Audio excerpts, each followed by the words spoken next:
গাড়ির ছাদে বাঁধা সংসারের শেষ সম্বল, আর চোখে চেনা ভিটায় ফেরার আকুতি।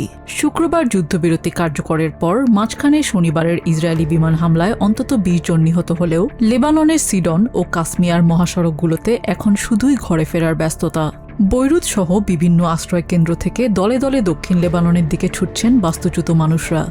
শনিবার ইসরায়েলি প্রধানমন্ত্রী বেঞ্জামিন নেতানিয়াহু আইডিএফকে আপাতত হামলা বন্ধের নির্দেশ দেয়ায় লেবানিজদের মনে স্থায়ী শান্তির এক নতুন আশা তৈরি হয়েছে।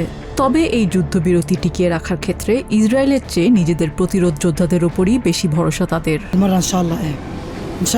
এবার হয়তো যুদ্ধবিরতিটা টিকবে, তবে আমরা ইসরায়েলকে মোটেও বিশ্বাস করি না। আমরা বিশ্বাস করি আমাদের তরুণদের, আমাদের প্রতিরোধ যোদ্ধাদের। ময়দানে আমাদের যোদ্ধাদের সাহসিকতা আর ইরানের সমর্থনের কারণেই আজ আমরা ফিরতে পারছি। বাস্তুচ্যুত এসব মানুষের দীর্ঘদিনের কর্মসংস্থান ও মাথা গোজার ঠাঁই এখন ধ্বংসস্তূপ, কিন্তু সেই অনিশ্চয়তার মাঝেও জন্মভূমির টানে ফিরছেন তারা। সাধারণ লেবানিজরা বলছেন দীর্ঘস্থায়ী বেসামরিক শান্তি তাদের একমাত্র চাওয়া। তবে ইসরায়েলি বাহিনী চুক্তি ভেঙে পুনরায় আগ্রাসন চালালে প্রতিরোধ যোদ্ধাদের স্বার্থে তারা আবারও ঘর ছাড়তে দ্বিধা করবেন না। ইসরায়েলি সেনাবাহিনী যদি আবারও আক্রমণ চালায় তবে আমাদের যোদ্ধারাও নিশ্চিতভাবে তার জবাব দেবে।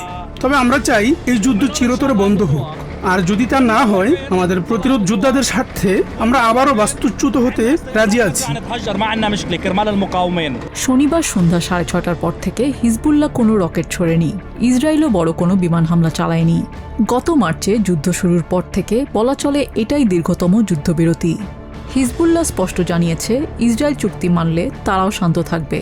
তবে প্রতিরক্ষামন্ত্রী ইসরায়েল কাদস সাফ জানিয়েছেন তাদের সেনারা এখনও লেবাননের 10 কিলোমিটার ভিতরে তথাকথিত নিরাপত্তা জোনেই অবস্থান করছে।